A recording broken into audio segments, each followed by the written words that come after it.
ఈ నియోజకవర్గ ప్రజలందరూ మరి ముఖ్యంగా మన వైఎస్ఆర్ కాంగ్రెస్ పార్టీ ప్రతి ఒక్క అన్నకు అక్కకు హృదయపూర్వకంగా నా నమస్కారాలు తెలియజేసుకుంటున్నాను. ఈ రోజున ఈ బాబు షూరిటీ మోసం గ్యారంటీ అనేటువంటి కార్యక్రమం ముఖ్య ఉద్దేశం మీకు తెలుసు.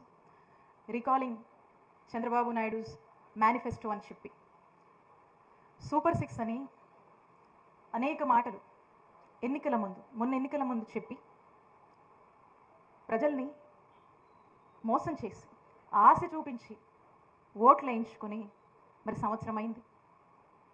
ముచ్చటగా సూపర్ 6 అని చెప్పారు. నిరుద్యోగ భృతి ఇస్తామన్నారు, అది లేదు. ఆడబిడ్డని ఇదన్నారు, అది లేదు. ఫ్రీ బస్ అన్నారు, అది లేదు. రైతన్నులకు ఆర్థిక సాయం అన్నారు, అది లేదు. స్కూల్కి వెళ్ళే పిల్లవాడందరికీ ప్రతి పిల్లవాడికి కూడా తల్లికి వందనమని ఇస్తామన్నారు, అది లేదు. సంవత్సరానికి 3 ఉచిత గ్యాస్ సిలిండర్లు అన్నారు, అవి లేవు. ఇంకా ఏమనంటే సూపర్ 6 అయిపోయింది, దానికి దీనికి లింక్ చేశామని చంద్రబాబు నాయుడు గారు మాటల్లో వాళ్ళ రెడ్ బుక్ చేతలు ఎలా ఉన్నాయో అలాగే మాటలు ఇంకా మాట్లాడితే నాలుగు అది ఇదని చెప్పి ఏదో మాట్లాడడం మీరందరూ విన్నారు. చంద్రబాబు నాయుడు గారు ఈ సంవత్సరంగా మరి ఏ విధంగా ప్రజల్ని మోసం చేశారు అనేటువంటి విషయాల్ని ఇలా మాట్లాడుకుంటూ ప్రజల్లోకి గ్రామ స్థాయిలోకి చేరవేసేటువంటి ఒక కార్యక్రమమే ఈ బాబు షూరిటీ మోసం గ్యారంటీ అనేటువంటి కార్యక్రమం ముఖ్య ఉద్దేశమని తెలియజేస్తున్నాను. మన జగనన్న ఏదైతే నవరత్నాలని మన మేనిఫెస్టో ఇచ్చామో, మనం ఏదైతే చెప్పామో వచ్చిన సంవత్సరంలోనే డేట్లతో సహా చెప్పి ఒక క్యాలెండర్లో పండుగలు ఏ విధంగా రాసి ఉంటాయో ఆ మాదిరిగానే ఒక షెడ్యూల్ ఇచ్చి ఏ పథకం ఎప్పుడు ఇస్తున్నారో చెప్పి ఎప్పుడు అకౌంట్లోకి డబ్బులు వేస్తున్నారో చెప్పి అన్నీ అమలు చేసి ఒక సంవత్సర కాలంలోనే 99% మేనిఫెస్టో అమలు చేసినటువంటి ప్రభుత్వం జగనన్న ప్రభుత్వం అని వైఎస్ఆర్ కాంగ్రెస్ పార్టీకి సంబంధించినటువంటి ప్రతి ఒక్క నాయకుడు ప్రతి ఒక్క కార్యకర్త కాలర్ ఎగరేసుకొని చెప్పగలిగాడు. ఈరోజు మనం అడుగుతా ఉన్నాం ఈ కూటమి ప్రభుత్వాన్ని, చంద్రబాబు నాయుడు గారిని, మీరు చెప్పిన సూపర్ 6 మీరు ఇచ్చిన మాటలే, మీరు చెప్పిన హామీ మీదే సంవత్సర కాలమైంది, ప్రజలకు ఎందుకు ఇవ్వట్లేదు, వాళ్ళని ఎందుకు వాళ్ళ తలరాతలకు వదిలేశారు, వాళ్ళని ఎందుకు వాళ్ళ కన్నిటికి వదిలేశారు, మీరు ఇచ్చిన మాట మీద మీరు నిలబడండి అని వైఎస్ఆర్ కాంగ్రెస్ పార్టీ ఈరోజు ప్రశ్నిస్తుందని చెప్పడమే ఈ బాబు షూరిటీ మోసం గ్యారంటీ యొక్క ముఖ్య ఉద్దేశం అని తెలియజేస్తా ఉన్నాము.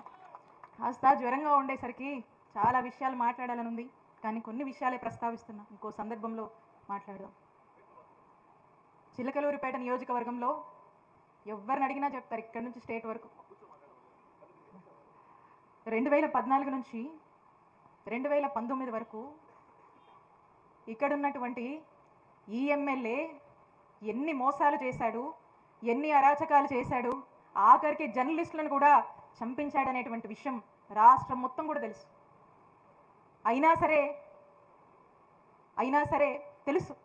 సరే ఆ రోజున మీరు నిలబడి మీ రజనం ఇక్కడ జగనన్న ఆశీస్సులతో మనకి ఇక్కడ అవకాశం వచ్చి ఇక్కడ నిలబడి పోటీ చేసే అవకాశం వస్తే అలాంటి అరాచకాలు అక్రమాలు అలాంటి ఒక మూర్ఖుడిని మీరు ఎదిరించి నిలబడి మీ రజనమ్మను గెలిపించారు. ఆ ఘనత మీకు దక్కుతుంది. మీ అందరికీ కూడా నేను ఎప్పటికీ రుణపడి ఉంటాను. సరే, పార్టీ ఆదేశించింది, మన నాయకుడు చెప్పాడు, మొన్నటిసారి నేను గుంటూరు వెళ్ళి పోటీ చేయాల్సి వచ్చింది, నా అవసరం అక్కడ ఉందని భావించి మన నాయకుడు చెప్పాడు. మన నాయకుడు ఏ మాట చెప్తే ఆ మాట పాటించడం తప్పితే ఈ రజనమ్మకు ఎదురు చెప్పడం తెలియదు. జగనన్న మాటే వేదం రజనమ్మకి. ఒక్కసారి అనిపిస్తూ ఉంటుంది, మీ అందరినీ వదిలేసి ఆ ఊరెళ్ళి పోటీ చేశాను, వాళ్ళు ఆదరించారు, కానీ మీ అందరూ మిస్ అవ్వడమో నా దురదృష్టంగానే నేను భావిస్తాను. నా దురదృష్టమేమో అనుకుంటాను, అంతేగాని ఇంకోటి కాదు. అయినా ఈరోజు మళ్ళా జగనన్న మీ మధ్యకు పంపించి మిమ్మల్ని రిప్రజెంట్ చేయమనడము, ఇక్కడ మీకున్న కష్టాల్లో తోడుగా ఉండమనడం, ఈ నియోజకవర్గాన్ని మళ్ళీ రిప్రజెంట్ చేయడం మరొకసారి నా అదృష్టంగా భావిస్తున్నానని తెలియజేసుకుంటున్నాను. అలాంటప్పుడు ఇక్కడ గెలిచినటువంటి ఈ ఎమ్మెల్యే ఈయన అరాచకాలు ఎవరికి తెలియవండి? అవినీతికి బ్రాండ్ అంబాసిడర్ ఎవరు? అవినీతికి బ్రాండ్ అంబాసిడర్ ఈ ఘనపాటి పత్తిపాటి. ఈయన మాట్లాడతాడు, సంవత్సర కాలంగా నా నామస్మరణ చేస్తూనే కాలం వెళ్ళబుచ్చాడు. ఆఖరికి అతనికి ఈ మధ్యకాలం చూస్తూ ఉన్నాం, అతనికి ఇక దాన్ని ఏమనాలో తెలియదు, కానీ దానికి ఏం పేరు పెడితే బాగుంటుందో పెడదాం చిన్నగా. ఎలా ఉందంటే బైపాస్ అంట ఆయన తెచ్చాడంట. ఏమన్నా ఉందా? మరి ఆయన ఎమ్మెల్యే అవ్వగానే బైపాస్ ఓపెన్ అయిపోయింది, మరి అంతే కదా. 16 కిలోమీటర్ల బైపాస్ మన నియోజకవర్గానికి ఉంటే ఇది కేంద్రం నిధులతో బైపాస్ అనేది కేంద్రం శాంక్షన్ చేసేది. మరి కేంద్రము నేషనల్ హైవేస్ నుంచి చిలకలూరుపేట బైపాసు 700 కోట్లతో మన నియోజకవర్గానికి బైపాస్ శాంక్షన్ అయితే అవుగానే అయిపోద్దా? దానికి మీలాంటి రైతుల దగ్గరికి వెళ్ళి వాళ్ళ ప్రాజెక్ట్ వస్తుందని చెప్పి మీకు విషయాలు చెప్పి మీకు గిట్టుబాటు ధర మాట్లాడి మీ అందరి అంగీకారంతో అధికారులంతా తిరిగి మరి ఆ డబ్బులన్నీ కూడా ఎవరు ఇవ్వాలి? రాష్ట్ర ప్రభుత్వం. అప్పుడున్న ప్రభుత్వం ఎవరిది? మా జగనన్న ప్రభుత్వం. మన జగనన్న ప్రభుత్వం ఉండి ఆ 16 కిలోమీటర్లు వరకు ఎవరెవరు అయితే పొలాలు ఉన్నాయో ఆ పొలాలందరూ రైతులతో మాట్లాడి రేటు అధికారులు ఫిక్స్ చేసి వాళ్లకు సుమారు 650 మంది రైతులుంటే 223 కోట్లు వాళ్ళకు ఆ రైతులకు సంబంధించి ఆ ల్యాండ్ అక్విజిషన్కి సంబంధించినటువంటి డబ్బులు జగనన్న ప్రభుత్వం చెల్లించిందయ్యా ఎమ్మెల్యే.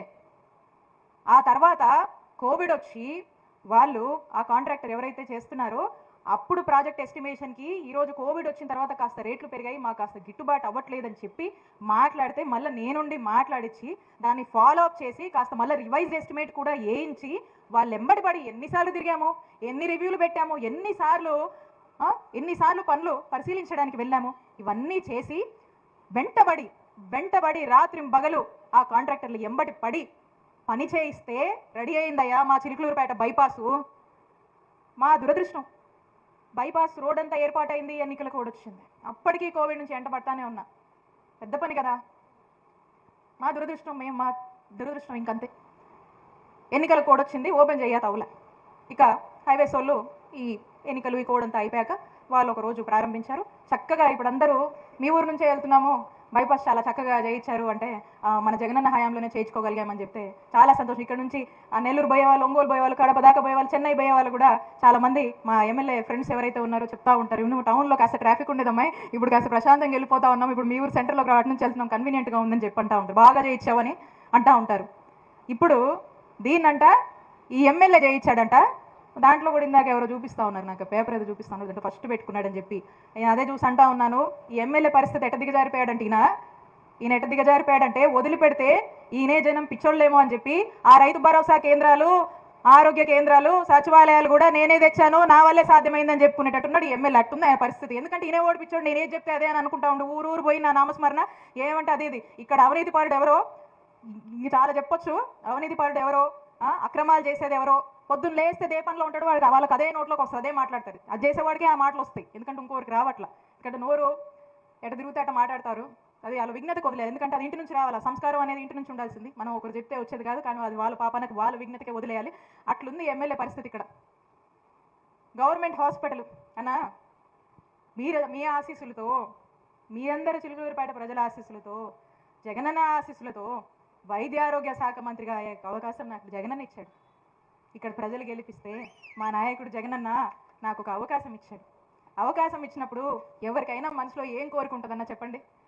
ఒక్క మంచి హాస్పిటల్ మా ఊర్లో తీసుకురావాలని ఉండదా? చెప్పండి అన్న. 30 పడకల హాస్పిటల్ ఉంటే చిల్లూరుపేట హాస్పిటల్ హైవే మీద ఉండి ఎన్ని యాక్సిడెంట్లు అయితే మిగతా జిల్లాలందరూ కూడా, చుట్టుపక్కల ఉన్న జిల్లాలందరూ కూడా యాక్సిడెంట్లు అయినా, ఎమర్జెన్సీలు అయినా, డెలివరీ అయినా ఇక్కడికి వస్తారు మన హాస్పిటల్కి.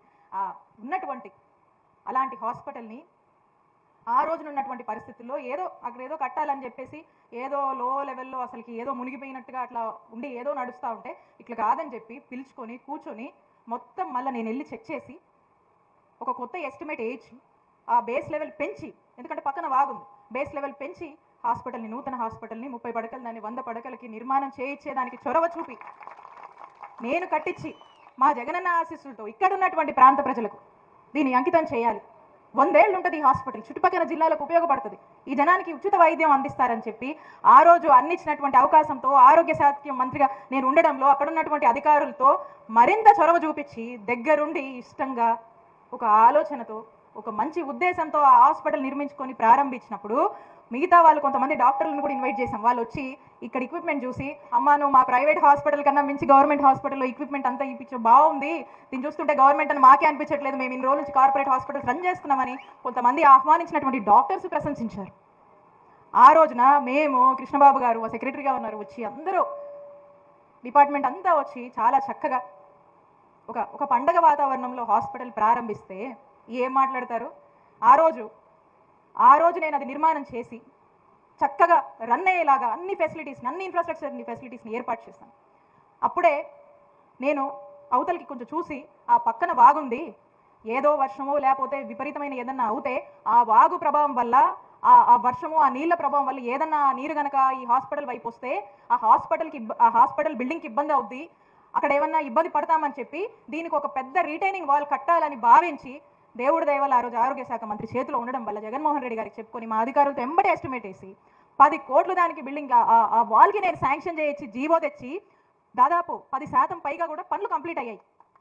పనులు కంప్లీట్ అయిన తర్వాత అది కాక కోడ్ వచ్చింది, అది అట్లా నడుస్తూ ఉంటే ఈయన పోయి అదే సెక్రటరీ దగ్గర ఆమె ఇచ్చింది కదా అని క్యాన్సిల్ చేయించి ఇంకో డేట్ వేయించి మళ్ళీ ఒక జిరాక్స్ కాగితం తెప్పించి మళ్ళీ నేను తెచ్చానని చెప్పి మళ్ళీ పెద్ద శిలాఫలకం వేసుకొని మాట్లాడుతూ ఉన్నాడు. ఏం చెప్తాము?